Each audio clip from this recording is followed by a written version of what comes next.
Eric, we're filming the intro post actual episode, and this is not hyperbole. I'm not attempting to, overestimate this episode, but this one's a stunner. And I know episodes are supposed to be like our children, but they're not. We're supposed to love all equally, and it's not an accusation. It's not anything against any guest or ourselves. It's just sometimes we're speaking off screen about this improvisation. A podcast is a coming together of so many different variables, individuals having a conversation, and a conversation is a live, living thing where you don't know the direction it's going to go. And I was astounded participating in this, just sitting back, myself and Eric, largely. I mean, you have a lot more coaching experience than I do, but largely sitting back and just observing these individuals where the words, what they say, there's so much resonance, and you recognize that immediately, where now in this current age, there's more media to consume: YouTube, Instagram, videos, podcasts. And a lot of times, to me, some of it could feel just a little bit hollow in that the words, they're platitudes, they're just sayings. But in this episode, I could feel the experience of the guests. I could feel what they were trying to communicate. And I think any lifter that cares about lifting is going to take away a lot out of this one. Yeah, I echo you, man. I think the reason why this episode just really, I was just getting a tingling sensation the whole time, and that's an aneurysm. And yeah, I didn't die though, so I think, but I just felt so. It was the reason why this episode was so awesome was it wasn't just, hey, this would be great to get together and for our listeners, and this would be some really good information. It was. I felt incredibly fortunate and grateful to get the opportunity to spend an hour and a half to talk to these three people. And I took away something from it like 10 times. And so selfishly, I felt like I was listening to the podcast while I was in it, yeah. And I would have to shake myself a few times and be like, oh, I got to make sure we stay on topic and ask, because of the shared wisdom of, someone who's won 28 national championships, someone who's gone to coached at worlds and international competition multiple times, who coaches this, who gets on the platform with Ray Williams, and then Dan John, who has been an athlete since 1965, still is an athlete at 61. People who've overcome catastrophic injuries, surgeries, and has had 40 years as a coach in Dan's case. There was just so much true knowledge, wisdom, experience, and confidence. And when I say confidence, I think that's what leads to that improvisation. When you've done it that much, when you've helped so many athletes from so many backgrounds, and when you've been at the highest pressure levels down to the lowest, and you always are giving your all and you're trying to find meaning out of it, you can just get thrown into any situation and have something really wonderful to give. And so I just want to say to the listeners, you're in for a treat. I don't want to extend this introduction too much because it's so good, the actual episode itself, but there is some real gems here, and I'm going to be reflecting on this all day, and I'm just glad that I'm in a different time zone and that it's still early in the day, so I can be awake to think for the rest of the day, and that I'm not actually training today. I can go on a walk and really reflect. This was just some straight fire from a wisdom perspective. I loved it.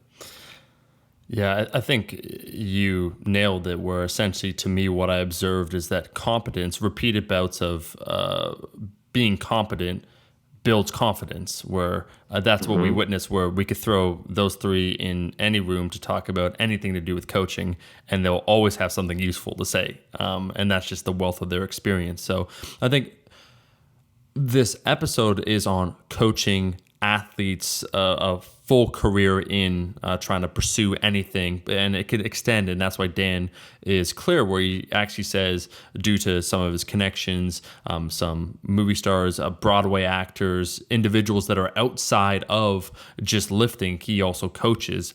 But the true role of a coach, not the person you see on Instagram that's slapping someone's face and yelling into their face before they lift, but the true utility of coaching and trying to grow as an individual in the form of either an athlete or whatever endeavor you want to do, pursuing, let's say, greatness. So I think everyone is in, as Eric said, for a treat. I won't extend the intro any further than that. Normally I start, Coach, with a shitty joke intro, but you notice I skipped right over that one to get to the meat and potatoes of this episode. And baby, I appreciate the meat. I appreciate them potatoes. And now let's get into the gravy. Let's do it. Ooh. Sometimes you have to begin a journey solo, and other times you're joined by friends. Consider this a powerhouse coaching special. If you've ever envisioned yourself becoming a coach, if you want to know what coaching takes, if you want to, just stop being you, here's the episode today. Eric's in the house. I am, and we are fortunately joined by three people I tremendously respect. We have Sioux-z Hartwig-Gary, we have Matt Gary, both from SSPT, and we have the hopefully you've heard of him, because he is Dan John, of T-Nation, of many sayings, of shark bite habits, of keep the goal. These are three people that I look up to tremendously, who I've had the fortune of meeting. In Norway, I got to meet Dan John for the first time, and big career highlight for me. We actually got to speak on the same stage, which gave me the biggest sense of imposter syndrome, but I still cherish that experience. It was fun. And then I also had the privilege and pleasure of working with Matt and Susie as they get the keys to the Lambo, as Matt said once, when Bryce Lewis takes the platform at Worlds or at Nationals. They handle him, and we've had some really great collaborations, and I've had the pleasure and privilege of seeing them do their thing backstage at Worlds twice, and they are some of the best platform coaches. I'd say they set the stage for what platform coaching should be, and really setting athletes at ease on both the mental side, the practical side, the pragmatic side. And it was also really cool for us to speak when we were in Ireland at the European Powerlifting Conference. So just getting to collaborate with these people with such a wealth of knowledge and experience has been a huge privilege of mine, and I'm really grateful you all came on the podcast. So thank you. I don't mean to be rude to start off, Eric, but I actually want to challenge Matt Gary with something. Because first, I just got to say, Dan John, great name, like such a marketable name too. There's some of the other T-Nation writers where I see, I read Christian Thibodeau, but to say his name repeated, to even spell it, it's like, oh, I read this great Dan John article, like just check it out. How about throwing? It's like, oh yeah, Dan John makes sense. So first comment. Second though, Matt, you revolutionize attempt selection. And that is fantastic. Eric was telling me about his experience actually working with you when it comes to athletes on the platform. But you're known for making smart attempt selections for individuals. And I just want to run by you my own thought process, why more people don't do this. So, okay, let's go. We got 3 attempts in powerlifting for those that might not be aware. Here's what I'm thinking, Matt. So whatever, you got your scientific approach, cool, whatever, based on data. What if we take more of a West Side approach? So for raw natural lifters, so attempt number 1's probably at around 100%, and we're gonna assume the lifter gets it, because heart is very important. So attempt 1, 100%. Attempt 2, something like 105 to 110%, and attempt 3, you load up what you can, walk out. I just want to know why that's not more common in the USAPL, thoughts? 3 words: crash and burn. Okay. Crash and burn, yeah. Yeah. But we're going for gold, Mr. Gary. Well, here's the thing. If you haven't crashed and burned, were you trying hard enough? I think that's what Omar's getting at there. So, Coach knows me best, yes. So while technically that might not be a good decision, I think in the heart, that's the way attempt selection should be, even if you don't actually do that. So I see where you're coming from. Omar. I actually, just real quick, and I want to say just how important though the temp selections are and what you've done, because, and I'm going to keep this completely anonymous. There was an individual that I know that did do, some gear lifting, cool, whatever, and but the attempt and went first attempt, missed, second attempt got, broke actually their knee on their third attempt, went on to bench, geared benching, broke their elbow, like their forearm on their first attempt. I'm just talking attempt selections in general, but how different it is compared to the previous paradigm of powerlifting that I first came into seeing, where the owner of Fortis Fitness, where I go, he's in his mid 50s and he's been doing powerlifting for over 30 years. And so he actually was a raw lifter, but he competed alongside geared individuals, and you would routinely see people bombing out or taking attempts they just had no business doing. So people take it for granted seeing a lot of USAPL lifters, they go 7 for 9, 8 for 9, 9 for 9. But it was not that way. So just a quick commentary, man, before we begin. I think it's really cool. I appreciate that. Thank you so much. Yeah. So I think we're obviously huge fans of both of you guys, all three of your work, and I think it would be good if we could just take some time to have you introduce yourselves to the audience who may not be familiar with you, if they've been living under a rock, ignoring all iron, which would be weird for iron culture. So I'll just go in order that's on my screen. Dan, John, can you tell us a little bit about who you are, what you're about, and whatever else you want to say? Well, I've always thought that being the youngest of 6 kids in South San Francisco is a huge part of my story. That we're athletic military family. Started lifting weights in 1965.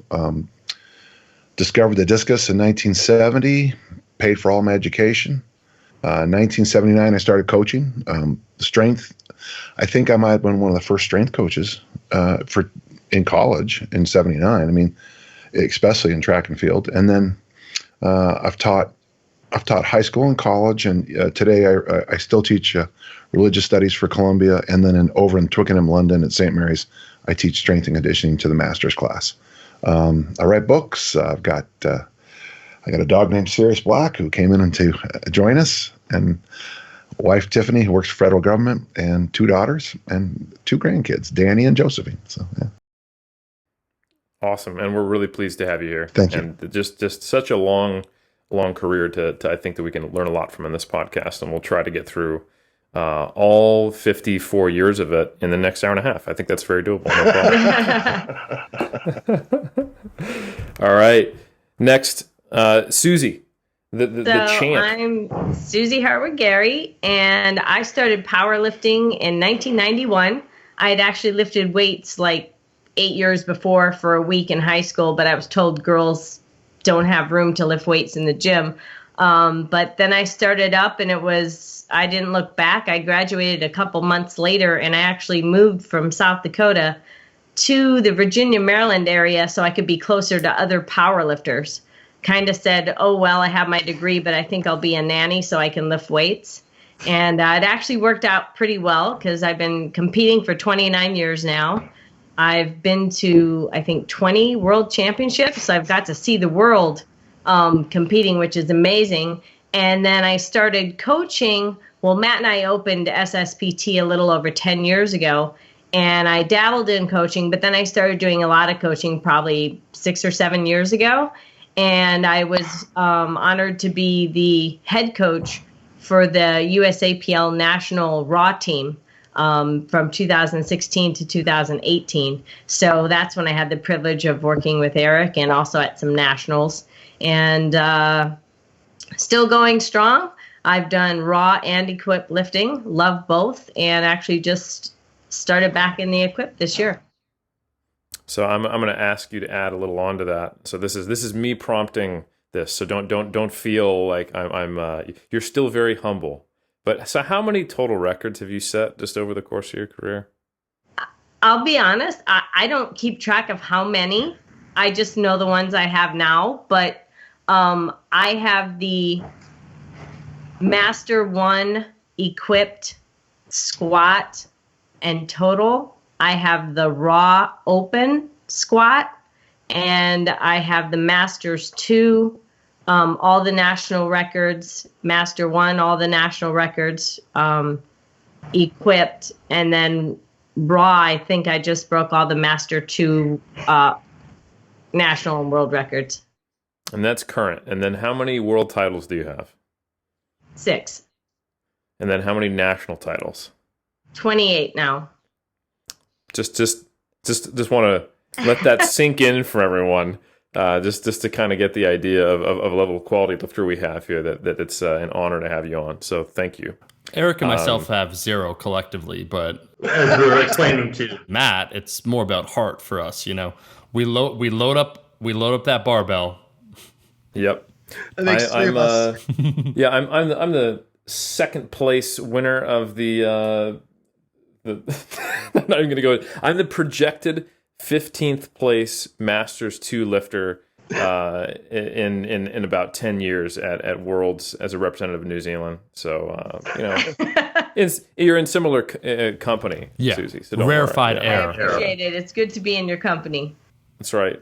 And Omar, you just recently did really well on an overhead press challenge to Greg O'Gallagher on YouTube. So I feel like we're It's all all equivalent. Like, I'm just saying, it's a rarefied air. All 5 of us. Like, people thought listening. Oh, 3. Wow, Dan, John. Wow, Matt, Gary, Susie. But Eric and myself, we don't want to toot our own horns. But You inspire me. thank you. Well- we may in June of last year in Toronto. We both may have done 105 pounds on the straight arm pull down for 15 reps. Yeah, I was there. He saw 15. me. I saw him. So we can. Those Susie, are 15. referee judged lifts. All right. And last but certainly not least, Matt Gary, tell us a little bit about yourself. I was first introduced to the barbell in about 1982. That was my first exposure to strength training and powerlifting as we know it, and it didn't take. So it wasn't until I was reacquainted with it in about 1990 when I was playing college football at Baylor University. I walked on there and earned a partial scholarship and played a year of football, and then I transferred to the University of Maryland, studied kinesiology, graduated from there, and immediately got kind of immersed into the strength and conditioning industry, working as a strength coach, and have been doing that both for high school teams formerly and then independently ever since, kind of doing powerlifting coaching, and literally have been riding Susie's coattails around the globe since probably 2003. And that's how I cut my teeth in terms of international platform coaching. So while Dan certainly has a lot more letters after his name and probably in the classroom knowledge and experience, a lot of my knowledge and experience has actually come just in the trenches and being mentored by others. And so, I'm very thankful for that, very blessed for that. And Susie and I own SSPT. As she said, we opened that about 10 years ago, and that's just a warehouse facility here in Rockville, Maryland. And yeah, so we run that, and we have athletes come through there, primarily powerlifters, weightlifters, some strongman competitors. And yeah, I'm just really passionate about helping people become stronger, both on and off the platform. That's awesome. Yep. So how many times have you coached athletes on the world stage? So I've been a head coach for national teams 5 times, and I've been an assistant coach over 35 times. So, and I'll be going to the Classic Worlds here coming up in a couple of weeks over in Sweden to coach, be the personal coach for, of course, Ray Williams. I am his coach. I write his training. And then again, Samantha Calhoun, our 63 kilo lifter, and hope to do a little commentary on the live stream as well. Awesome. I look forward to that. Yeah. Beautiful. Yeah. So watching you do your thing backstage, it's like watching both of you. It's like watching a finely oiled machine get after it. And I think that's something that is really cool to see. But beyond that, I think you're both able to provide support to athletes that goes a lot deeper than how quickly do you load plates, what jumps do they make in attempt selection. And I was really just honored to see the kind of support and emotional stability and clarity you're able to bring. Matt, the email you sent out to Bryce and myself, and I think you also sent it to some of the other lifters. And the words you say there, and Susie, just watching you make eye contact with your lifters, get them focused, tell them what they need to say before they get on the platform. I think there's a lot distilled in that. So I want to use that as a kind of a transition to talk about what do you say is the basis of your coaching philosophies? We'll start there. If you had to kind of hang your hat on your coaching philosophies, what does it come down to? So I think for me, initially when I started competing and started coaching, I think my primary focus was actually on performance and goal attainment, and less about fun and a sense of mastery and accomplishment, which came later. And so sadly, my sense of value and sense of fun in the beginning was tied to whether or not I accomplished those goals, whether or not I could check those boxes. And those performance markers, did I achieve those performance markers? Were my lifters, my athletes achieving those goals that we set forth? And over time, my perspective has definitely shifted more toward mastery, of course, having fun, and being present and just mindful of the experience. And not just the competitive one, but literally and figuratively, just that journey and that path toward that ultimate goal. And so being able to enjoy the scenery along the way, both the peaks, obviously achieving those goals, and the valleys, because without one, you can't have the other. And so I found over time that it is possible to appreciate and to be thankful for and to have gratitude for the negative times and for the bad times. And to be, I know this sounds weird, but to be happy within that temporary sadness, and to understand that, hey, this is where I'm at, and this is what a setback feels like. And now I know that I'm there, and guess what? I'm alive because I can feel it. And, I have had a catastrophic injury that had sidelined me for some time. And so I think once you can actually embrace that and realize that these setbacks aren't the end necessarily, and they're an opportunity, and it's cliche to say, but it's true that, setbacks are an opportunity for a comeback. And when you can revel in that incremental progress and literally and figuratively climbing out of the hole and learning to be patient, I think that just helped me kind of reshape my coaching philosophy in terms of just being more present, more mindful, enjoying the process, and not being as concerned with the goal. It is really important to have goals and to set markers because they're quantifiable. But I think ultimately it's more about shaping the person and helping someone become a stronger person than it is helping them become a stronger lifter. And so because when you can help someone become a stronger person, a better version of themselves, the best version of themselves, then that is literally taking off the chains, taking off the handcuffs, and you're going to help to just unleash their fullest potential physically. That at least is what I've found. Now, is this something that you've come to out of your experiences as an athlete? Because I think you alluded to your catastrophic injury. Yeah. And I know that is, I would say in recent history, depending on how we kind of what our perspective is. Mm-hmm. But you're a competitive powerlifter. You lifted for many years in the USAPL, and you mentioned riding the coattails of Susie, but it's not like you're unfamiliar with the barbell yourself. And I'm sure, and I don't want to speak for Susie, I'll let her do that herself. I'm sure, Susie, your perspective as an athlete has changed over time. So would you say that your coaching philosophies and how they've evolved, has that come as a byproduct of how you've evolved as athletes? And I think I'll give you all a shot to answer that one. I'd love to hear about that. Well, yeah. I think definitely the experiences as an athlete have changed the way that I look at coaching. And I was an athlete much longer than I was a coach. So a lot of my coaching was from my experiences as an athlete. I helped a lot of people in the gym, but I never officially coached anyone until probably, like I said, 7 or 8 years ago. And I mean, it's a blessing and a curse when God reaches down and touches you and you're really good at something. So I'm not going to complain that as soon as I started competing, I was winning.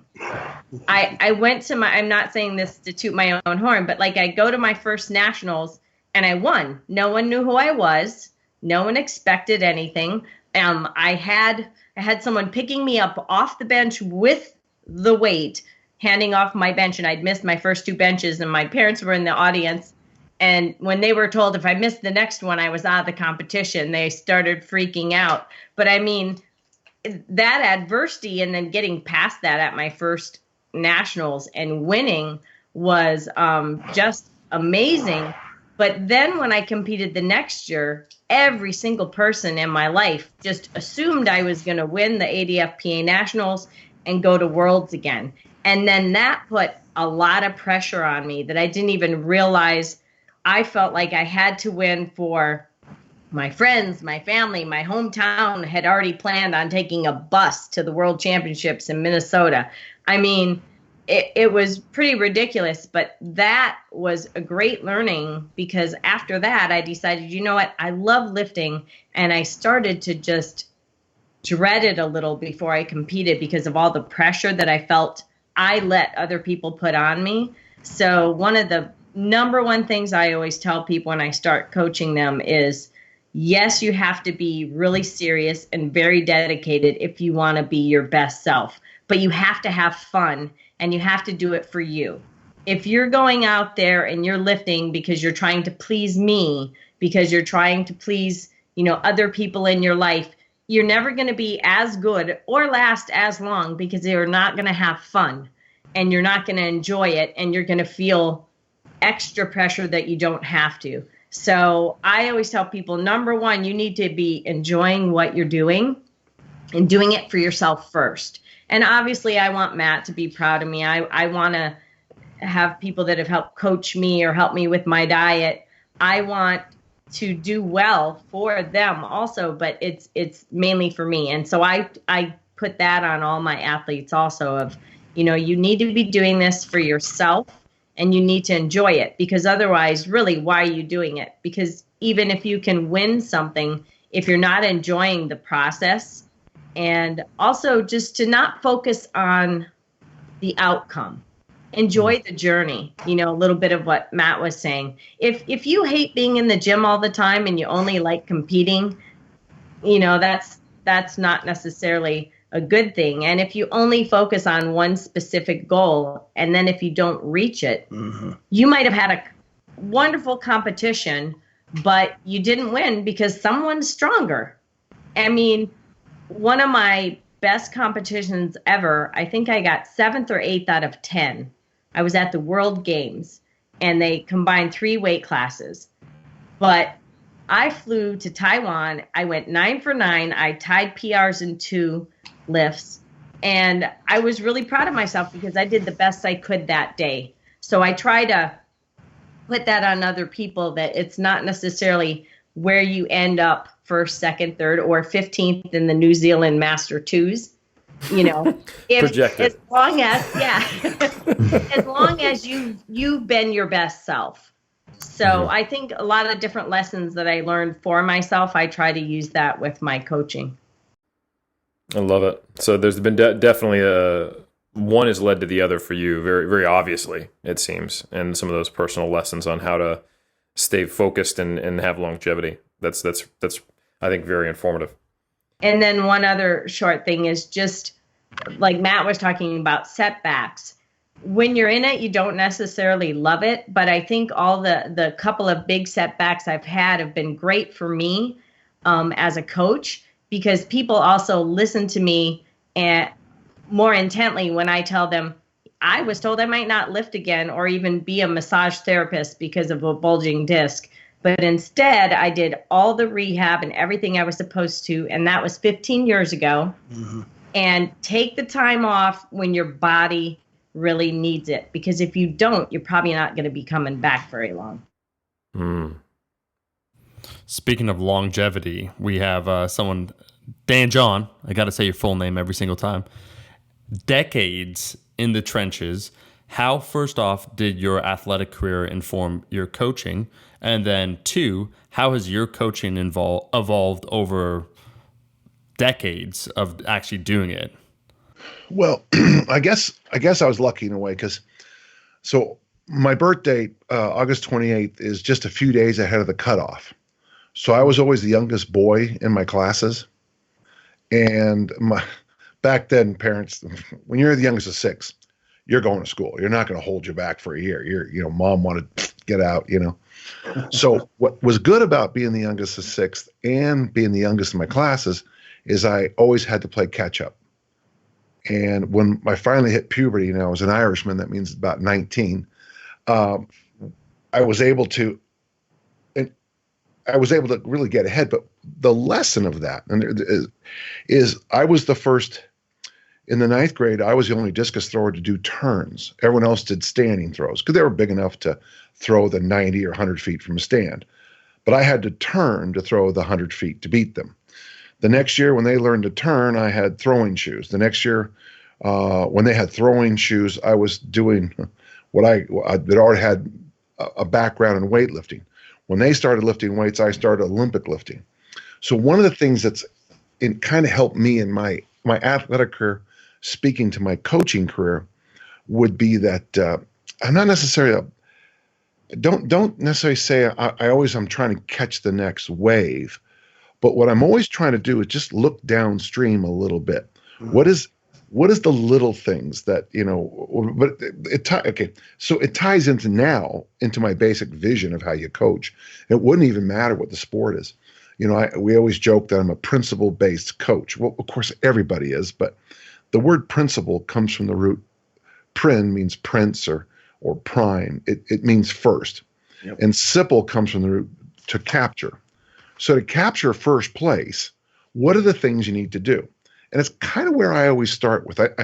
It doesn't mean it's a win-only philosophy at all. I don't mean that.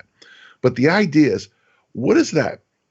And the cliche is the big rocks or the 80-20 rule. And I'm fine with those cliches, Pareto's law. What is the big things that we need? And of course, it would be, what are the fundamentals? What is the basic core of, and it's usually three things that allow you to succeed in this sport or endeavor. And then from there, we're going to out repetition you in those fundamentals. So I'm going to figure out a way to get more throwing repetitions than anybody else. In Olympic lifting, I learned from Dave Turner, and I hope it wasn't our fault that PVC Olympic lifting showed up, but we would do a lot of PVC Olympic lifting to get more repetitions in practice. And then, so it'd be fundamentals, repetitions. And then the third thing is the word performance itself. And I'm lucky in a way. My brother-in-law, Jeff, he's the head trainer at Mark Fisher Fitness. His wife, Rose, is a very famous Broadway actress. She was with Daniel Radcliffe, who we know as Harry Potter, in a show called How to Succeed. But because of Jeff and Rose, I've had a chance to meet a lot of movie stars and a lot of people who do Broadway. And this is just one example. I do it with musicians and singers too. But as a coach, I like to sit down with especially Broadway actors because, the stage opens up. You have to walk to this X that's on the floor. And if you can't make it, there's honestly probably your understudy might even be better than you. You might never get on stage again. And so I talk to them about how do you overcome that moment where the floodlights hit you in the face. And so for me, two things I'd like you to come away with out of this. The first would be that because of my where I was as an athlete, where I was with my brothers, where I was with my classmates, I was always looking for a way to get ahead. But as a coach, what I realized, and I look back on my career now, and I say all I was doing was beating my classmates in competition to the fundamentals. I was beating them to repetition, and I was focusing on performing while they were just, didn't feel like running the 400 meters. They decided to throw the discus or whatever it was. I take to heart very closely the word coach, and I hate to be such a word definer today, but athlete is one who strives for a prize. So everybody's an athlete who's like trying to get a goal, but a coach is literally a four-wheeled vehicle drawn by a donkey or a horse that takes you from here to there. And I always joke that my job as a coach is to keep you inside the wagon, because you're going down the street and, there's Instagram. I got to go play on Instagram. Oh, look, there's girls over there. We got to quit working out and go peacock for the girls over there. Or there's boys over there. We got to make sure we tuck up our sports bras even higher and tuck in or whatever, Impossible to coach in 2019. But my job as a coach, and another thing too, you told me you want to be a great discus thrower. 2 weeks later, you want 6-pack abs. Well, those are two different. Yeah. Those are, that's like you want to go to New Zealand or go to Minnesota. They're two different trips. So I take that stuff very seriously. Those points I was trying to make. It does bother me at times when people say they make things simple, and it doesn't. I shouldn't. It doesn't bother me, but what I've strived to do very hard in my career is pull out those keys and say, let's do this first. And then when you raise your hand and you say, well, what about, this guy came up to me at a workshop and do you ever do compression stuff? No. Well, why not? It's the cut. Because there's about 1 million other things that will get you to where you need before you put on a strap your bicep with a piece of, inner tube. So if you master the fundamentals in any aspect of life, the other one, repetition, I'm thinking about last week, my wife and I celebrated 31 years of marriage. And it's like, how often should you say, I love you to your spouse? Well, you don't just say it one time on the altar and say that should hold you. You repeat it, and you repeat it, you repeat it. Being a good parent, being a good, having a dog like Sirius down there. It's the same thing. And to me, that's the essence of coaching and how I learned that from athletics. Let me just go for it, Omar. No, I was going to say before I saw Matt was writing down a bunch of notes. I just want to note I'm already enjoying this conversation, though, talking to coaches with decades of experience. It's such a marked contrast, and maybe some of the individuals that are listening right now or watching this video, we see on Instagram, myself and Eric are a little bit of Instagrammers. You see the coaching Dan, which is, before someone competes or whatnot at some of these. Like I saw Kern, the U.S. Open recently for powerlifting. What's like the coaching move? Scream into your athlete's face, slap them, and then throw them out onto the stage. It's just the decades of experience and the insight that already in the first 20 minutes or whatever, where you went over the 3 fundamentals and you talked about performance or even describing that moment or the function of the coach, just what a contrast that is to the, as I called previous in another episode, the Instagramification of everything, you know what I mean? Where it's kind of all for show. Well, think about, if I'm working with an opera singer, do I slap her right before she goes out to sing? And that's one of the things about performance, if you don't mind. And by the way, you two can certainly, Susie, you guys can disagree with me on this. But for example, years ago, I read that if you had to have loud music to help propel you to your task, you have barbell fear. Mm-hmm. And if you need all this external stuff coming in at you, well, we should have taken care of that 3, 4, 5 years ago. I joke about it. I should be able to have a scotch in my hand, smoking a cigarette, and someone say, Dan, you're up, and go, whew. Okay, I'm ready to go. Seriously, that's what I want my athletes to be able to do. Anytime, any place, be ready to just step up. Now, I realize with powerlifting, it's a 51-week process, and obviously with throwing, it's a long process too.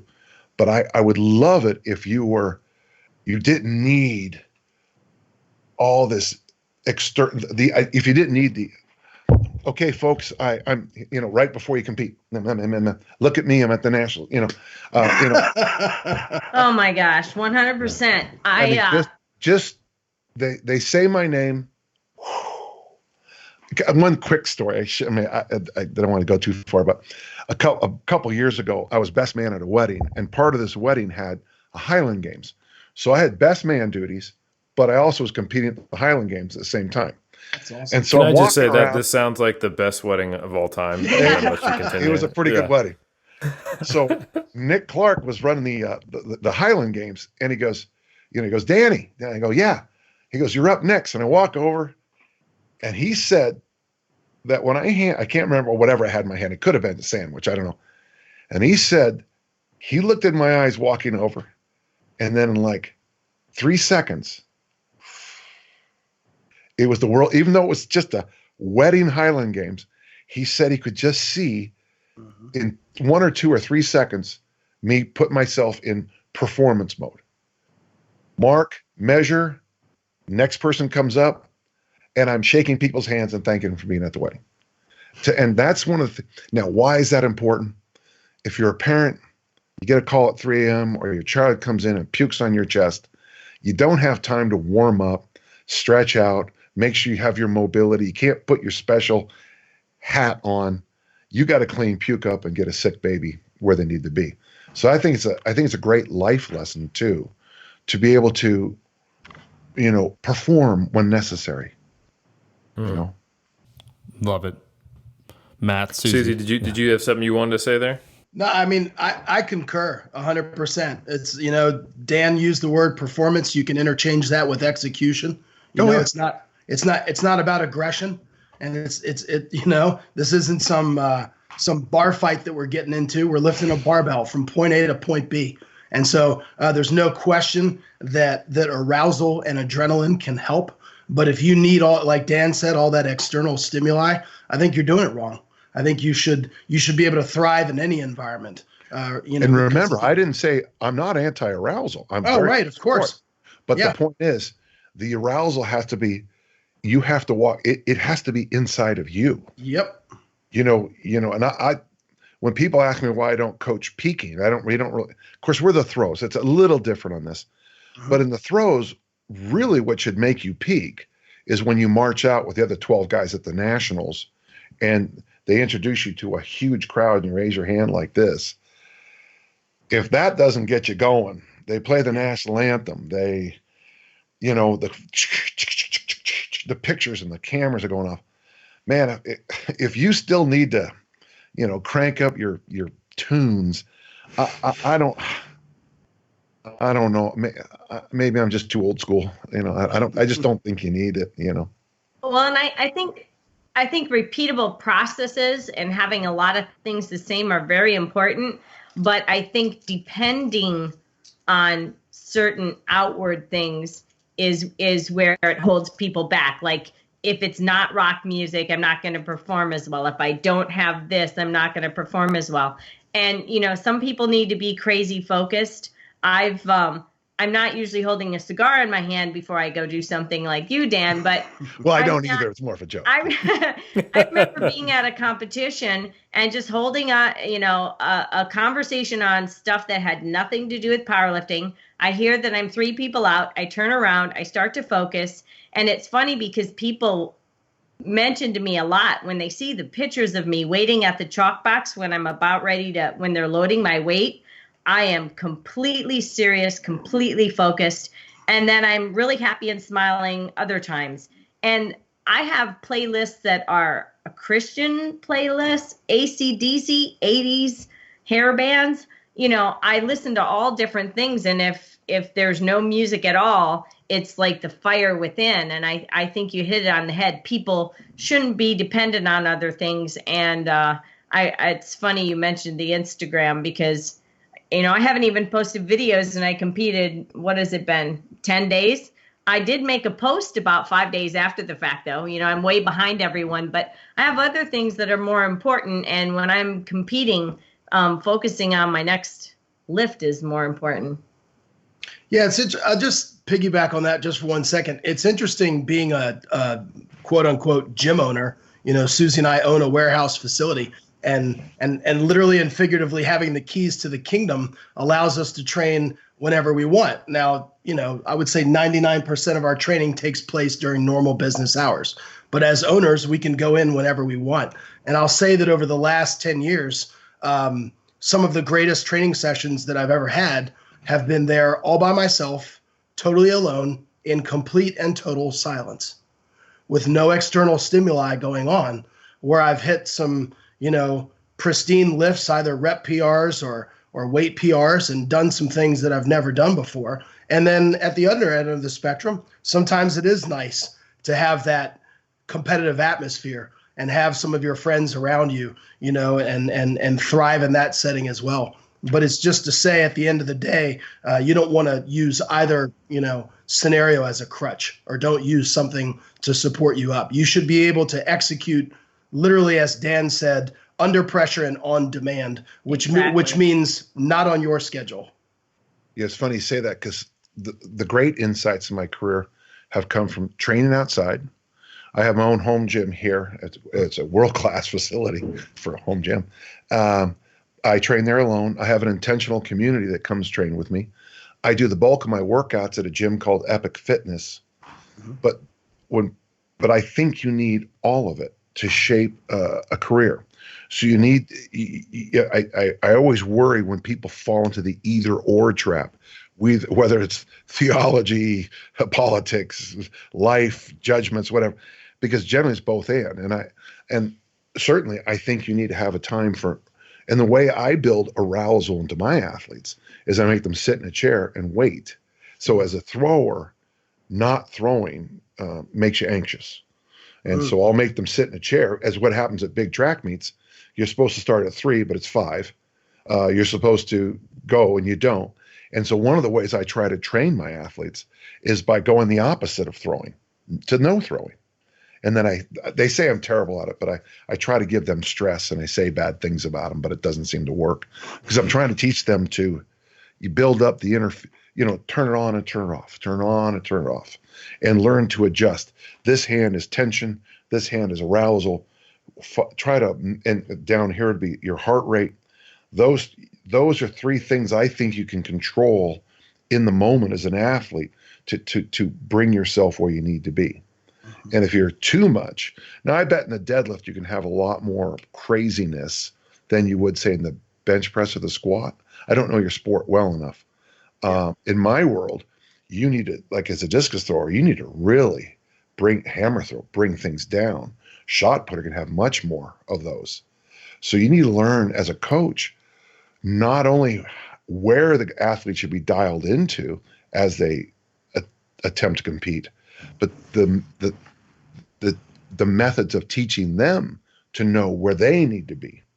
A lesson I've learned from a lot of coaches, I don't often go to, now this is a different world, but I often try not to go with my athletes to their competitions, because in track and field, you're not supposed to coach the athletes on the field. It's actually against the rules. So I try to teach them, you have a bad first throw, what are you gonna do? Sit down and cry? Well, why don't you like you missed 2, mom and dad are sitting in the stands. I've had that same scenario. Of course, it was a long time ago, but But I know how that is to miss 2 and still have to make have to make the snatch to stay in the competition. I know what that's like, and and to learn to perform after 2 misses is a life skill. Hey, it's that martial art things, knock me down 6 times, I pop up 7, but I think that's what life is, I don't know about any of you, but I've been punched in the face by life many times. And here I go again, it's wonderful. That's why I think sports is such a wonderful opportunity to teach people wonderful life skills. Everything I know about finance is the same lessons I know from athletics, little and often over the long haul. Well, it's also the great way to have a relationship too. Say I love you every day for a long time, Yeah. Okay, enough of that. Okay. I did a talk last year at a flexible fitness summit, but I did it on like females in strength sports.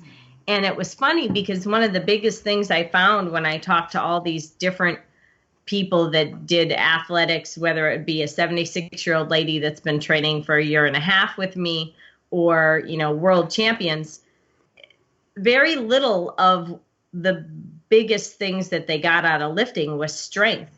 It was life skills. One gal said she finally realized she could do 2 things really well. She started nursing school, got straight A's, and hit PRs at a powerlifting meet. I have the 76-year-old I train she now has self-confidence to actually move and do some things for herself in the house that she used to have to wait for other people to do. I've known overweight people that now could see progress because they're getting a little stronger and they're losing a little weight. I think athletics in all sports, I think they really give people, when they have a coach that really cares about them, it helps them build self-confidence. It helps them just be better in everything else in life, as opposed to just putting pressure on them. I think there's a lot to learn from this, and I think even just in the subtleties of what you guys are saying, Dan, you use the word career when it comes to an athlete, and Susie and Matt and Dan as well. You're all talking about how the trickle down effects of sport. Instead of focusing on, like I think many say, like junior lifters do, or first timers, what can I extract from the sport? What can it do for me? Like, what is the highest achievement I can get this block or this competition, or what record can I achieve? What's the fastest pathway to victory? I think that is a very human and natural thing to do for someone who's competitive initially, but it sounds like you've all gotten to the same place in terms of where you see the real value is having fulfillment in sport as almost a metaphor and as an interacting effect on all aspects of life. So I'd love to hear more about what you each think is critical for someone to have a fulfilling long-term career as an athlete versus simply being able to perform in a given moment, which I think there's a lot of gems you guys dropped on us there. What does it mean for someone to have a career as an athlete and to not just you'd be like, 25 years ago I got to Worlds and then I retired, but yeah, I'm competing in Worlds again as Masters 3, or I'm doing a Highlands game competition and I'm 61. I think for the listeners of Iron Culture, all of us ideally would like to be lifting until we physically cannot, if we're honest with ourselves. So what goes into that? Go ahead, Dan. Well, let's start off with something very simple. Our family here, we have a little mission statement. It's called Make a Difference, and that's my wife and I. We funnel a lot of our decisions through that. And like if I'm going to go someplace and I don't want to, she'll say to me, "Will it make a difference?" And I'll be on that plane going there. But our family motto is, "It's not where you start, it's where you finish." And I got to tell you, man, it has helped me, especially in the last few years. I've had, the injuries in my career caught up. Some stuff I was born with is caught up, and just the wear and tear of being 61 and having an athletic career that stretches so far back. But when I start something with the idea, it doesn't matter where I start. Maybe I'm in a walker right now, but I'm not. Where I'm going to be at the end of the year. Give me 12 months. Give me 2 years.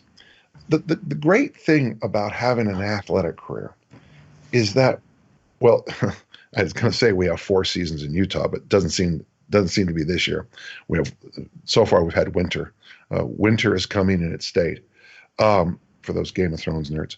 But one of the great things I've learned from my athletic career is fall, winter, spring, summer, fall, winter, spring, summer. And the way that the 4 seasons roll also seems the way a good athletic career. There's going to be a time to harvest. There's going to be a time to, in my gym here in the winter, at my house gym, it looks a lot like a garage because there's 2 cars in it. When I work out, you got to get in, go hard, get out. It's cold.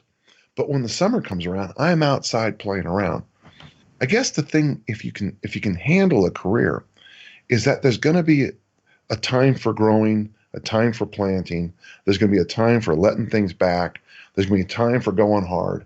And one of the things, you just have to have a very, very seasonal approach to a long career.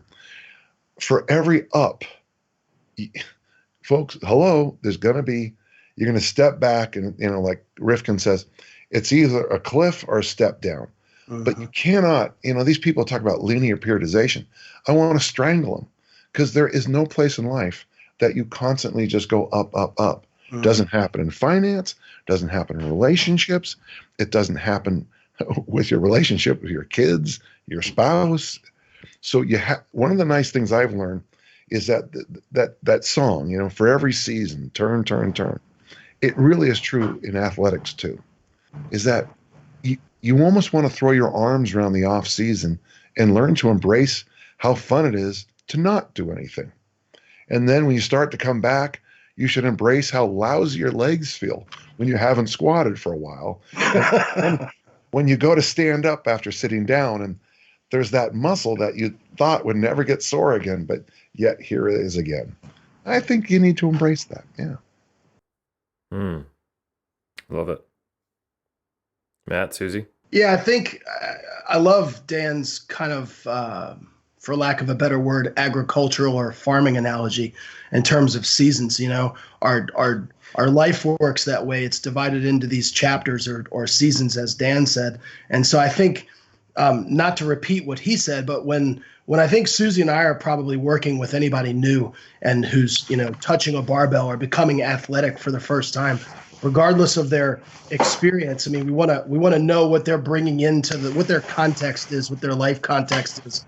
I think it's important to help them establish realistic expectations, and as Dan said, things are not always going to be linear. In fact, they're going to be undulating and quite undulating over time. And therefore setting appropriate goals, and realizing, look, you're not going to, drop down 5% body fat in 20 days, or you're not going to be doubling your squat max here, in 2 months. Things take time. And I think one of the things that I try to impress upon people is, again, going back to this notion that they get so attached to in life, this outcome, this thing that they're after, what it is that they're chasing. And so I think sometimes people fall into the trap of, well, I'll be happy in life when this happens, or I'll be happy when I get to compete here, or I'll finally be happy when I make this much money, or when I live in this city, or when I'm in a relationship with this person, or I'm wearing this brand of clothing. And the fact of the matter is that how does your life truly change when you achieve or acquire that thing? So, I'll use your lifter as a perfect example. Bryce, he just squatted 700 pounds for the first time in competition. And that's freaking awesome. I mean, that's a big milestone number. It's a huge number to begin with. But I wonder, and I haven't spoken to Bryce other than seeing him at Equip Nationals a couple of weeks ago. And of course, I, threw my arms around him and we celebrated it with a hug for a moment. And I was really happy. And I could see, just that genuine satisfaction kind of beaming through his smile. But I wonder how his life has changed in the past past month since that achievement. And the answer is probably not much. He's still the same guy. He's still the same Bryce Lewis that we've known for all of this time. And the same holds true for probably any metric or anything that you can acquire or achieve. And so rather than becoming, rich off of attainment, I think Susie and I want to become rich off of experience and relationship. And it's just about, using athletics and the acquisition of strength and the acquisition of mastery and working toward a goal in terms of just adding value to our own lives and adding value into the lives of others and being able to pay that forward and leaving a legacy behind that's going to create meaning and finding meaning in life and meaning in training. People chase happiness when in fact they should chase meaning and chase intention, because when you find the meaning and you find the intention, the happiness will be the byproduct. How do you, so piggybacking off of that, how do you help an athlete as a coach find that fulfillment and have a long career then? Like, how does that process work? Yeah, I mean, boy, I wish I could tell you it's A plus B equals C, but it's not. I think it comes from really being in tune with your with your lifter and developing a relationship, with the person, and really giving a damn. I mean, honestly, pardon my French, really caring and becoming invested, not just in their goal achievement, but in who they are as a person. We're living, breathing, adaptive organisms, and we act funny and we respond differently to different stimuli. And you don't come into the gym or step onto the field every single day of your life feeling like a rock star. That's just the fact of the matter. And so I think it comes from instilling that over time, Omar. I know I wish I had a better answer for you, but it's really, as Dan said, it's being a coach, it's being a friend, it's being a mentor, it's being a teacher, and it's making sure that, as Dan said, they don't fall out of that wagon. You're trying to lead them from point A to point B, and sometimes they might fall out, and you got to pick them up and throw them back in again. And so I don't know that there is just one answer where I can say, well, you have to do X, Y, and Z. But I think ultimately it's about becoming invested in that person and just really caring, man, and taking ownership of, partial ownership of what's going on in their lives and contributing and pouring into their lives as a person, not just as an athlete, because I said earlier that if you can make that person a better, stronger version of themselves, you're going to help to unlock their athletic potential. At least that's how I feel. I think another big part of it is leading by example. We've all been athletes as well as coaches. And as we've said, life is a roller coaster and nothing's linear. Like Dan said, we have ups and downs, and how you respond and how you act is a great example also for the athletes that you coach. If all you do is bitch and complain and whine and say how your life sucked because you missed something, instead of saying, okay, what can I do to make it better next time? And so I think being a really good example also helps, and just instilling that in people. And, there's going to be a time. It's not like I always tell people you want to fill your head, which is a box, with positive, not negative. But there's always going to be times, be realistic, where things don't go perfectly. And I always say you can have 2 or 3 minutes to be ticked off because you missed the squat, or you did this, or you did that. That's what I allow myself if I need to be upset about something. And then it's time to either move on to the next lift or figure out, if you still have another squat left, what did I do wrong? How can I fix it? So just helping people to realize there are ups and downs, and you will be stronger because of the downs, as long as you look at them as learning experiences and opportunities instead of just being hard on yourself. That makes sense. Yeah, and if I can, I actually wrote down some notes, and so now I think I can give you a little bit better answer, Omar. Not that I didn't really mean what I just said, because I meant. I felt that passion. I felt that passion where you said, "Give a damn," like part of my give a damn. It's it's really interesting because we're talking essentially about, at least the athletics that most of us are involved in, are primarily individual sports. We're not on teams.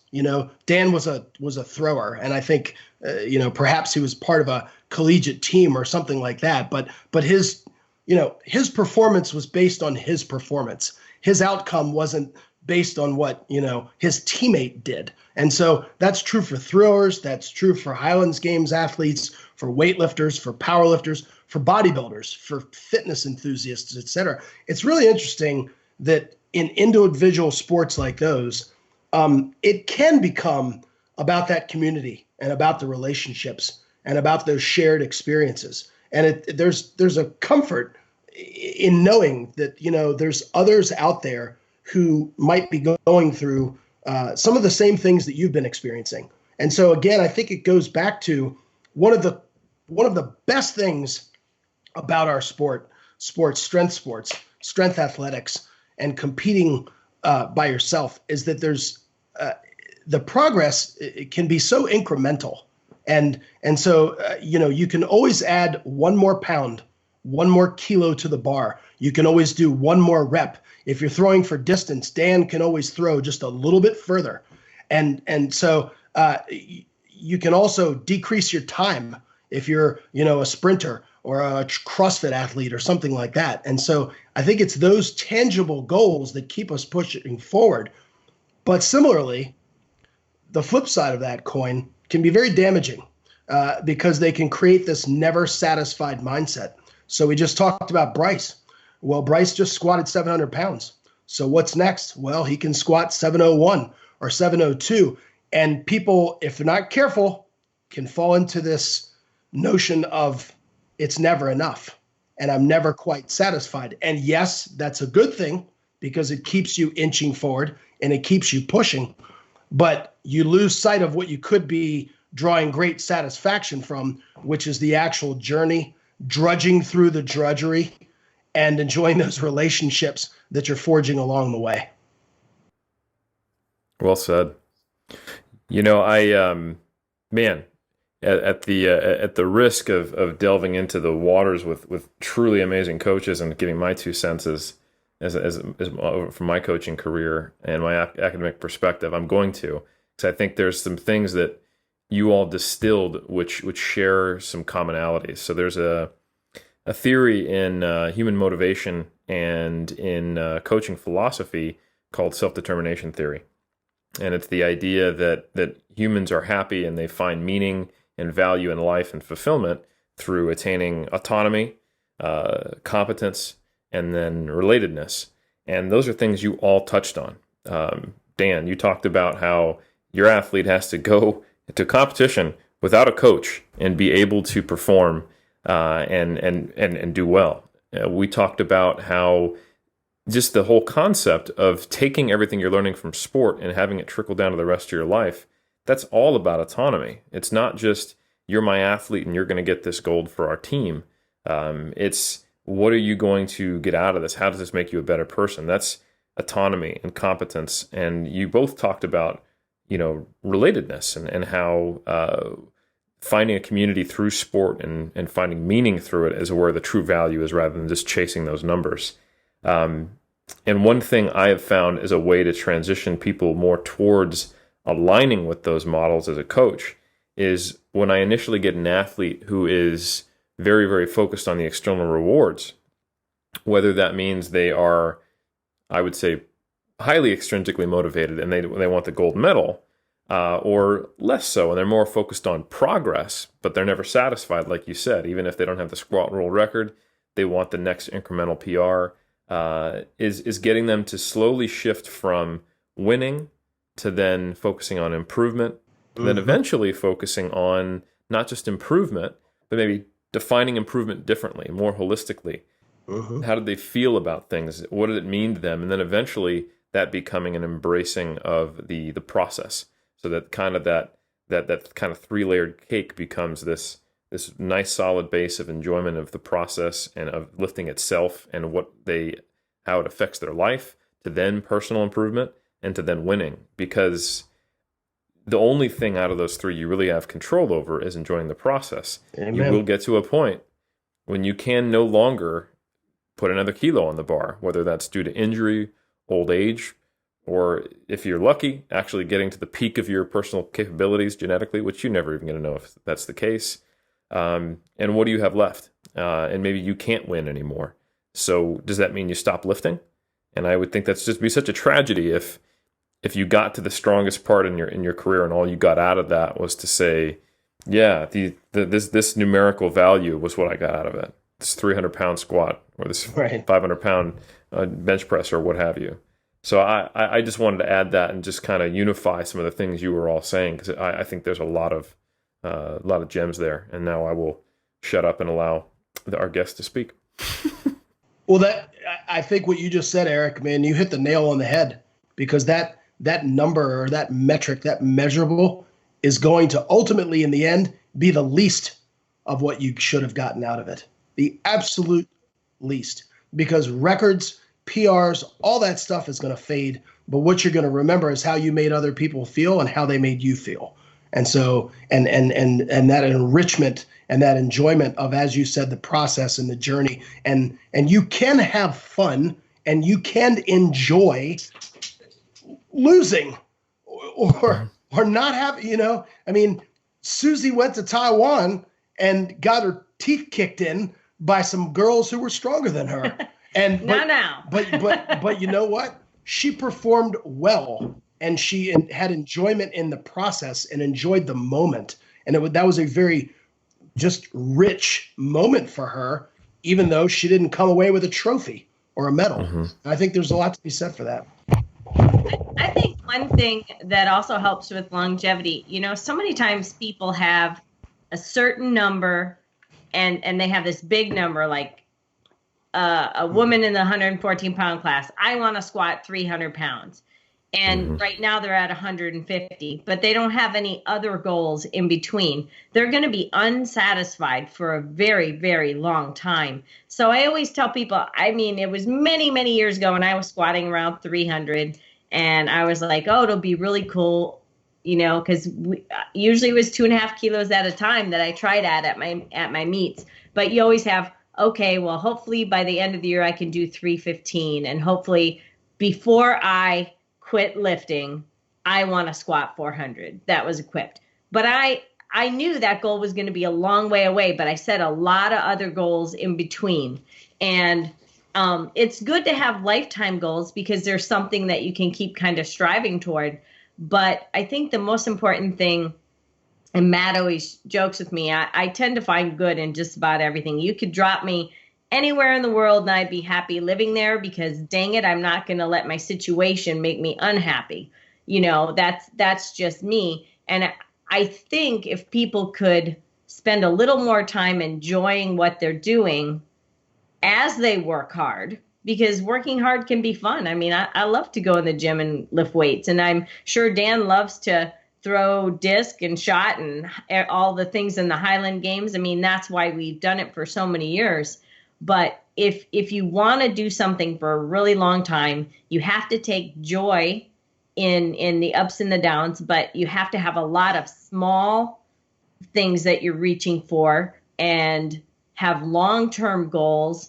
And I think something that we haven't touched on is you need to take care of your body and listen to your body, because I see so many people come on the scene of a sport and they get really strong really fast. And a couple years later, they're injured or they're out of it because they're burnt out and things like that. They push too hard, too fast, and they don't listen to their body.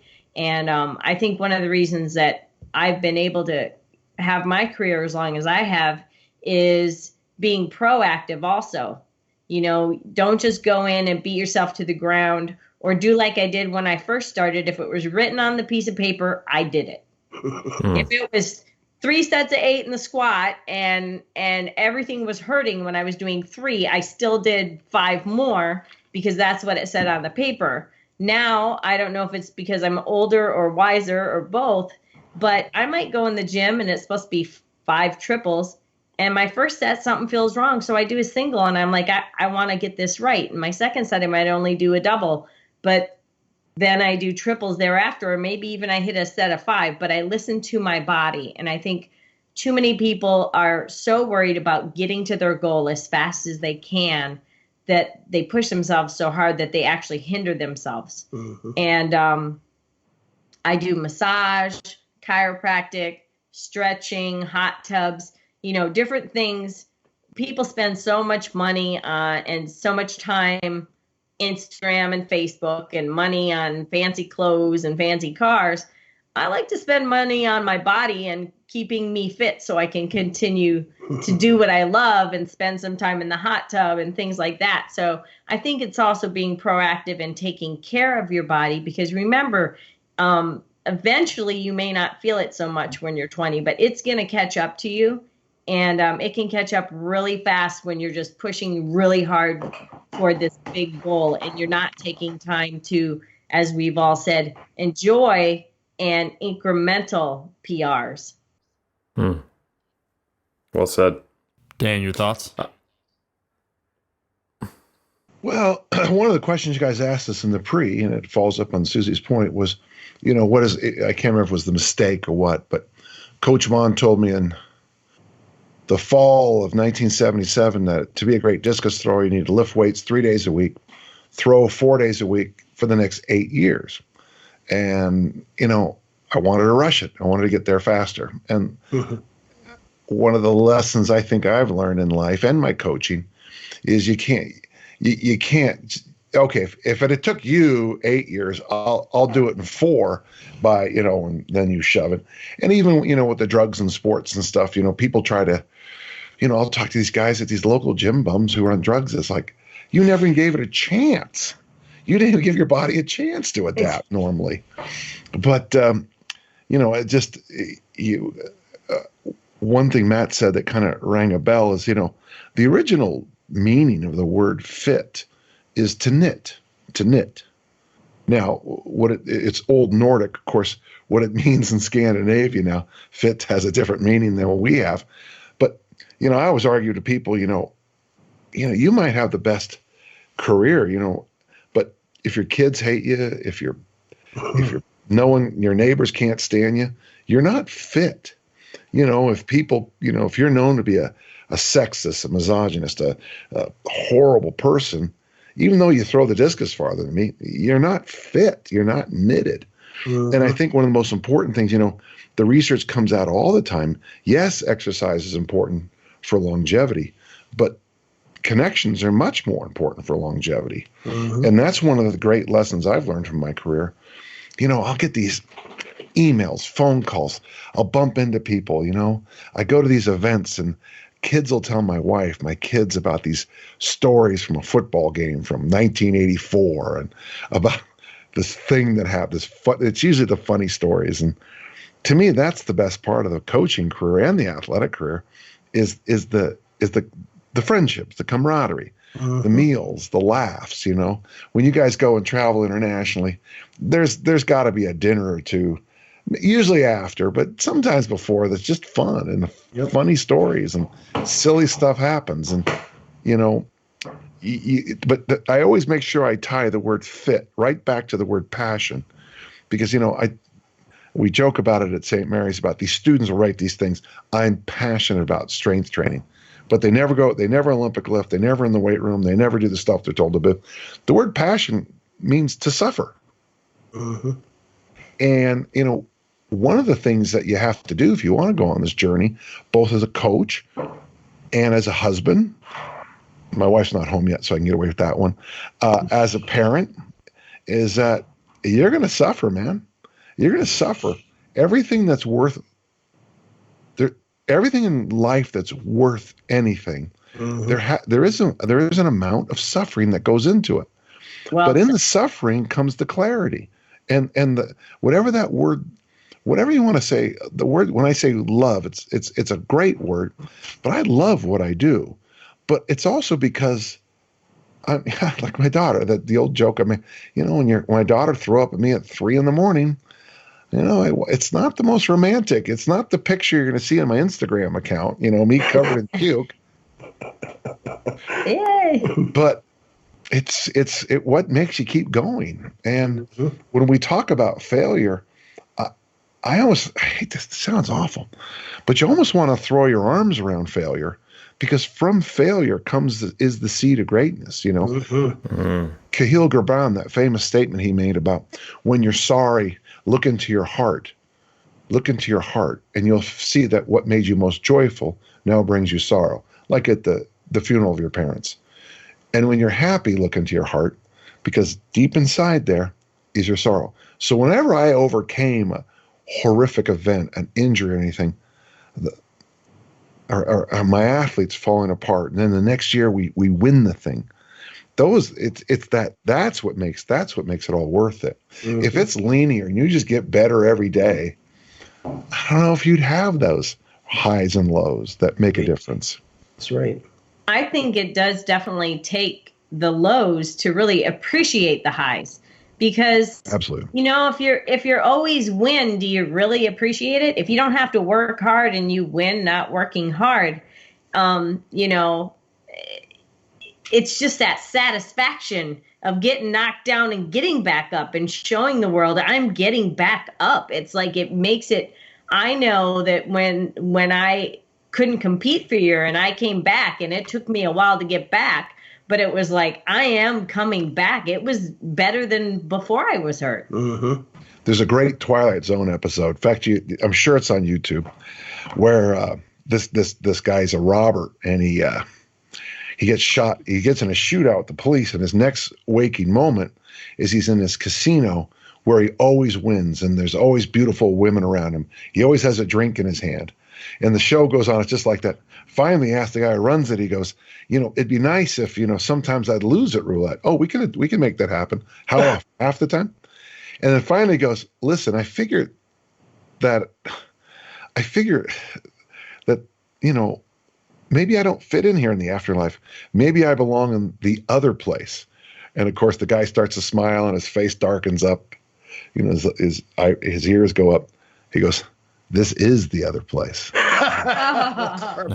No, let me just state that I recently, actually, with my mom, have started watching. They have it as part of this thing, CBS All Access. The Twilight Zone, just a quick aside, the 1960s one. It is fantastic. Rod Serling, I love it. It's in my top probably 5 to 6 shows of all time. It was an amazing show. It's fantastic, man. So hell is winning every contest in improving linearly, and all the time. And it's funny because, you sit down with a young athlete and you tell them that, and it's like, well, I'll be different. Well, okay. But failure, I always felt bad for parents, especially like in American football, who'd get angry as a coaching staff at us for losing. It's like, man, if this is the worst thing that ever happens to your kid, yeah, no kidding. What a wonderful life. He'll never have to hold his own dead child. That's not bad. That's not a bad life. And I think I actually wish I'd have said that a few more times. I didn't say it often enough. There's just so much gold there. I mean, I relate to that myself as an athlete. My very first competition, I was in 2 divisions. I competed in a bodybuilding show, and I did the novice and I did the open. And I was young. It was 12 years ago, so youngish, young enough to be dumb. And I won the novice, and I just felt like, man, I've done everything right. I am the man. I won the novice tall, and then 20 minutes later, I placed last in the open, and it was And then while I was processing that, I then competed a week later. And after reviewing the DVD and seeing how I looked on stage and just going, I didn't pose right. I messed up my color. I wore so much oil. All you could really see was this kind of shiny orange object on stage that was in the shape of Eric. That I was like, all right, I'm going to get back on stage. I'm going to do the show a week later. It was an untested show. So I was competing in a natural bodybuilding show, and then I competed in a very large show. Actually, it's called the Contra Costa, where Jay Cutler was a guest poser. This is right after he won his first Olympia. Just to give you an idea of, this is a big show. It was a national qualifier, and I placed 2 ways you can say it. I placed 16th along with 7 other people, or did not finish, meaning you're outside of the top 15. We don't care what you place. We're not even going to tell you. But everyone, you can all be number 16, and you can just fight over who got it, right? So I placed 16th out of 23 in the novice middleweights.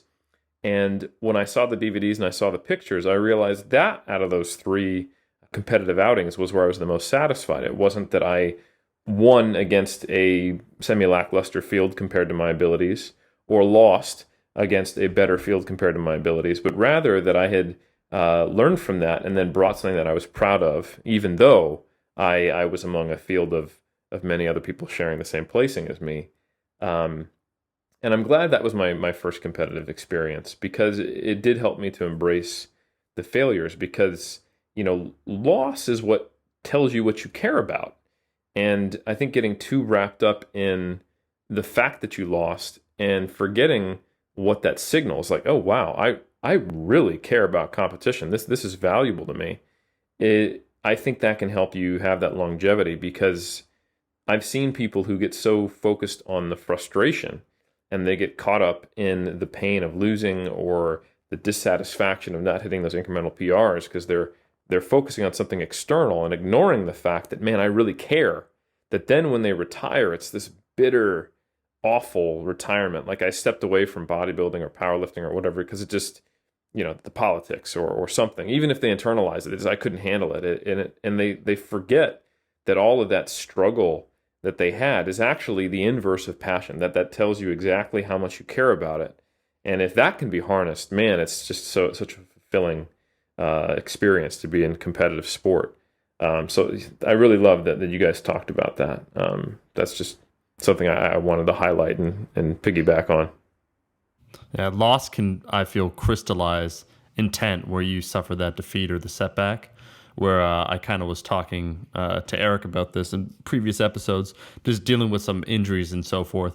It kind of shows what you really care about, because if you do want to pursue whatever your goal is, it'll build inside of you, and then it just becomes this urge once again to try and overcome that. And kind of as Susie said, then the ascension to where you wanted to be after the setback is even greater, the satisfaction. And so it's just an interesting journey. And I remember, I'm paraphrasing, but that quote, the idea of how glorious the victory is, the individual that suffers more setbacks, basically when the variables are stacked against you, but still you're able to surmount and overcome, then you have the context of where the victory lies, rather than everything kind of like what you're saying, Dan, with that Twilight Zone episode where it's all coming way too easy. And I think maybe it might just be our natural human instinct where we recognize that as things are just coming too easy, that reward mechanism, something feels almost off. Yeah. At Masters track meets, not so much the nationals, but at the more regional ones, there's these guys who run around finding where there's only 2 participants in an event, and then they sign up to get the bronze medals. And I'm not making fun of Amazing. but it's so weird. It's just such a different view of the universe. That's why your story about, when you're in a novice, the joke I was Mr. Greater Midvale Novice Open class, Midvale's a little town next to mine, and you get this trophy the size of this room, and it's what, that's, and I'm fine with it. I'm not necessarily, I guess I did judge them, but I didn't mean to, but, I do like those. You're right. Would you rather fail at the nationals or win the worlds, or win the, Bob's Big Boy, list, Exactly. Novice level C, class B. Yeah. Absolutely. And when when I first started lifting, there was USPF and ADFPA, and I just looked at the numbers, and I was very novice at everything and very innocent minded at everything. And I just thought, oh, this is the semi-pros, this is the pros. And I went ADFPA my first year, and I won. And within another year, I said, you know what, it's time to go to the USPF, because at that time they were what led to our international federation, the IPF. And I was like, I don't want to be the big fish in the little pond. I want to work my way up, and I'm willing to lose for, as long as I need to try to win. Mm-hmm. And so I think that was a good point, Dan. It's like, it's okay to enter the small ones when you're starting out, but if you just go looking for, say you've been doing something for 10 years and you keep trying to find the small competitions so that you can be the winner, it's kind of sad, because it's like your self-worth. Obviously, I think people like that maybe don't have enough self-worth, because if you have to win to feel you're good enough, as opposed to just improve and be better. Yeah. You can go to the pawn shop and buy a trophy. or you can go out to my curb, because every now and then I put some out there. Right. I mean, I'm not nearly as accomplished as Susie nor Dan in terms of my athletic achievement. I've been a good competitor, and I've hit some reasonable numbers. But for me, the trophy or the medal has always been the absolute least reason that I've competed. Mm-hmm. And I think that's something that I think that's really good to hear from high achievers, because many people first coming into it, they put the high achievers, understandably, on a pedestal, and they think that if I can just be like them and attain that, then I'll have acceptance, happiness, whatever, fulfillment, etc. And to hear that what makes them on that pedestal is not valuable to them should be a wake-up call to the person putting them on that pedestal. I don't think it often is, but I hope that people will realize that, and that you can get just as much out of the iron, whether you can deadlift 1 pound or 1,000. So, yeah, that's some really, really valuable insight, and I appreciate that. Yeah. It's with my last book. I mean, I hate to be that guy, but I wrote down, and part of it was my top 10 list of moments of my athletic career. 2 of them were in intramural softball games. That's awesome. But my point being, and one of them was my daughter doing something. Another one was in a rec league. That's awesome. But I mean, obviously I have, but when you look at the big things on the wall in there, not necessarily any of those are up there, because sometimes the story is so much better. Yep. Or the overcoming things, or it was just this moment that was just, this is why we do this moments. And I've had a few of those. This is why we do it. This, and okay, maybe ESPN wasn't there. There were no broadcasters, but it was just the joy, the love of what, the passion of what we do. Yeah. I've actually always had, just a quick aside, a soft spot for the movie The Karate Kid, hence the headband. When you take a look at the context, it's the same. Sly Stallone did help direct the first Rocky, but I think the actual director that's credited is the same individual that actually did The Karate Kid. But if you take a look at the adversity one that Daniel suffers and all those things, it's interesting to see what he overcomes. But not only that, is the context of what he wins, and then the celebration and the victory. I think it's interesting where Rocky, obviously it's played up. It's a championship, all-American belt. It's everything. For Daniel, relative to him, it means everything. But the actual name of the tournament he enters in The Karate Kid is the All-State Valley high school tournament. It's a local meet. If you just look at what they're saying, but the context, exactly what you're saying, Dan, of what it means to him is so much more because of what he overcame. And I always found that fascinating. You just mentioning that kind of put in perspective why I found that almost more profound than the obvious. Yeah, this is a world championship boxing match, from Rocky. Mm-hmm. Yeah, it is the meaning we give things, right? And what can we get out of it? And it's just really, I guess what I want our listeners to take away from this is that you have agency there. You can. Only thing get out of a competition would be the trophy you do or don't get, and be happy or be sad because the one thing you thought you could get out of it you didn't get. Or you can invest in that process, see how it affects your entire life. Listen to the pains and the losses and then the joys, and help you trail that back and find meaning and really get a whole lot more out of the iron, and maybe understand why folks like Matt, Susie, and Dan are still pushing 10 as long as they have been, and something that is highly inspiring to me. I want to be doing that as well. Can I add a small point? You can add as many points as you want, Dan. We did this thing at the Olympic Training Center a long time ago, and it was such an impactful thing. I won't go, I wrote about it, but you put the event that really means something to you in a little circle, what the mark is, or what the weight was, or what the event was. And then it does help to have a partner help you say, okay, what was the day like? What was the afternoon like? And you just start to write down randomly all these things. And then later you go back and you circle things, you try to connect. And it's interesting, in every single of my top 10 moments of my athletic career, it was the people, it was the people, it was the people. Mom and Dad were sitting in the stands. Paul Redondi told me to move my feet to the left. Coach Mon was right over there. It was my daughter down there. My buddy Adrian sobbing on the last throw because my daughter pulled it out. It was this group of misfits that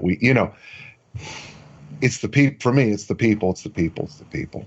And the hardware never reflects the story as well as the story reflects the story.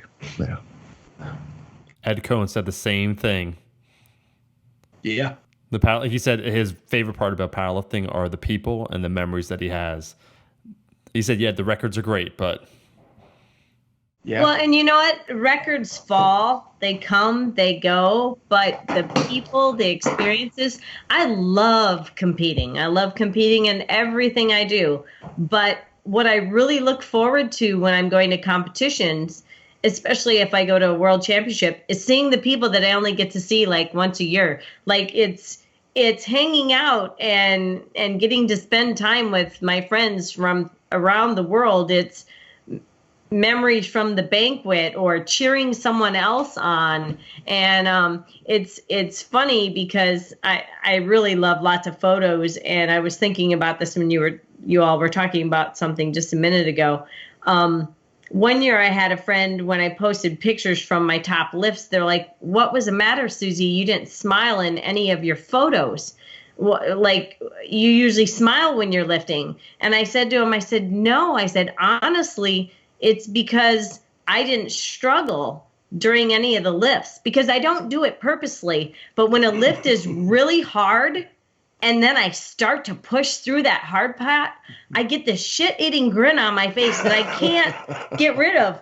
And it's because I'm so happy because I worked so hard and I got it.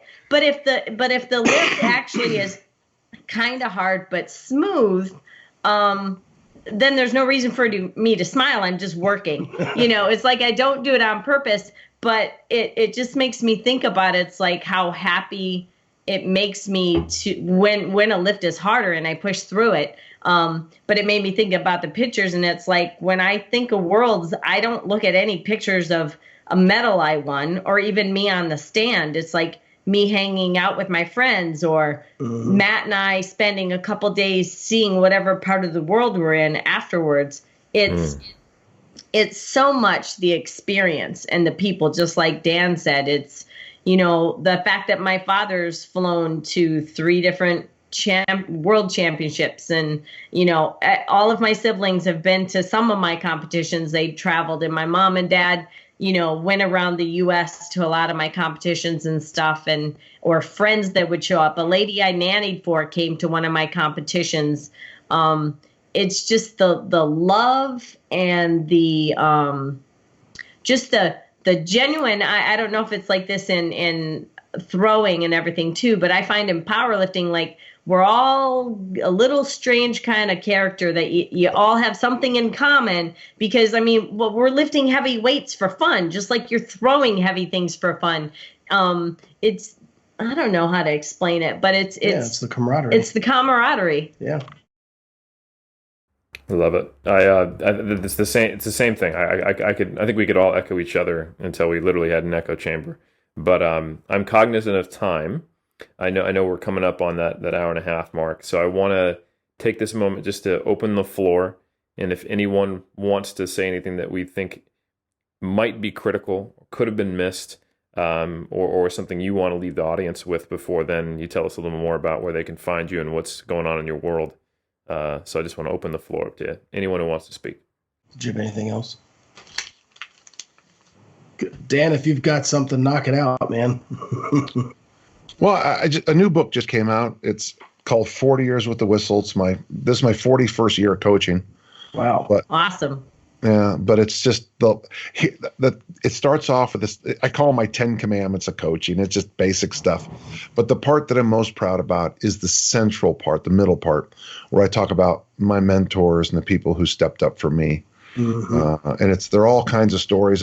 There's a biology teacher in there. There's a dean of discipline. It's, for me, it's weird. People say, well, how'd you learn that as an athlete? And it'd be like, man, if you think, and of course it's Dick Nottmeyer and Ralph Mahn and Dave Turner and some of the others, but I tried real hard to, somebody said that it's a love letter to my coaches. And I thought, wow. I finished it the day before I had a major surgery, and I told people, if, there's a chance I could have died on this surgery. I didn't, but it was too bad, because it would have been a great way to finish my writing career. It'd have been such a good way to finish my writing career, but I survived, and here we are. So I'll just have to write another one. Yep. Every surgery, new book. I love it. Yeah. Matt, Susie?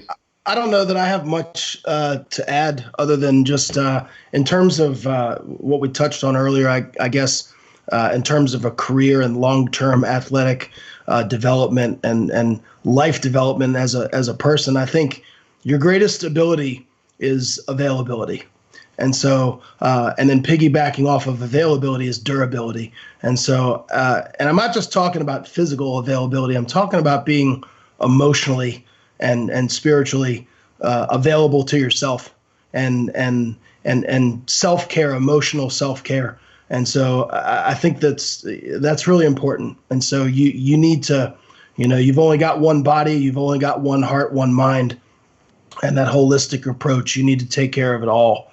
Because if you're not emotionally available to yourself, sustainability, that's not going to be sustainable over time,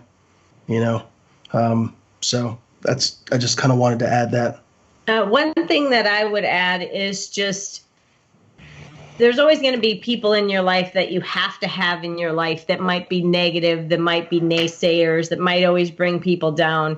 But surround yourself with people, the kind of people you want to be. And they don't have to be athletes. They can be business people. They can just be someone who always has a friendly smile for everyone. But, spend time with people that truly care about you and with people that you want to emulate and be like. Don't hang out with a bunch of hoodlums just because they're strong, unless you want to become a hoodlum, because the company you keep, it speaks a lot about you and the person that you're going to be. So I would just tell people to, find good people in all walks of life and find little bits and pieces from each one of those people that you can help to make yourself be a better and a happier person. Well, I just want to take a second to thank all three of you for being on Iron Culture. And I want to give you each the opportunity to kind of plug whatever's going on in your world. So Dan, you said you've got a new book. Where can people get 40 Years with the Whistle? Well, On Target Publications is the best, but then there's Amazon, but Amazon has its issues. But On Target's the best. That's Laree Draper, her husband's Dave Draper, Mr. Universe, and I think honestly, Laree Draper might be the kindest person I know in the world. So, wow, that's awesome. Yeah, and I let me just say that the publishing group out of there does some great work. Dave Draper's writings are amazing. Yes. Brother Iron, Sister Steel, I recommend to anyone who lifts weights in any discipline. Yeah. Speaking about longevity, Dave is in his late 70s, still lifts. Yeah. And, he hasn't competed since 1970, but I think he's more a bodybuilder than any other person I know. And I'll leave it at that. But Matt, Susie, tell us more about SSPT, where they can find you, learn more about what you guys do. Yeah, I think the easiest way to contact us is and I do recommend. I like people who intentionally reach out. So, and what I mean by that is don't like a photo on Instagram. Come reach out to me. Give me a call. Our information is on our website, supremesportspt.com. I get personal emails from people all the time, and to me there's something nice about getting an intentional email or a phone call. I have people will call us fairly frequently just to talk about strength training in life and so forth. And so I would invite people to reach out to us that way, and of course on our website you can find our various social media channels through there. And our emails. Yeah, our email addresses. So that's an open invitation to anybody. Fantastic. Yeah. We're going to link all that in the description. I just want to take the time to thank everyone for being on this episode. I think there's a lot of individuals you'll see these days that talk about coaching or on Instagram. I'm not trying to, neg Instagram too much, but their words kind of feel hollow, for lack of a better description. And you could just feel the years of experience from the three of you talking from a position where you've lived it, you breathed it, you've internalized it, and then you can explain what's going on. So it's been an honor having the three of you. I want to thank everyone for listening to this episode of Iron Culture Podcast. You can help us out if you're listening right now and you're on iTunes by leaving a rating and a review. It does help us out. And you can also go on YouTube if you're watching the video version, where you got a sneak peek, exclusive sneak peek of Dan John's dog, Sirius Black. You can leave a comment in the comment section and we'll do our best to respond. We'll catch everyone that next episode on the Monday. Peace.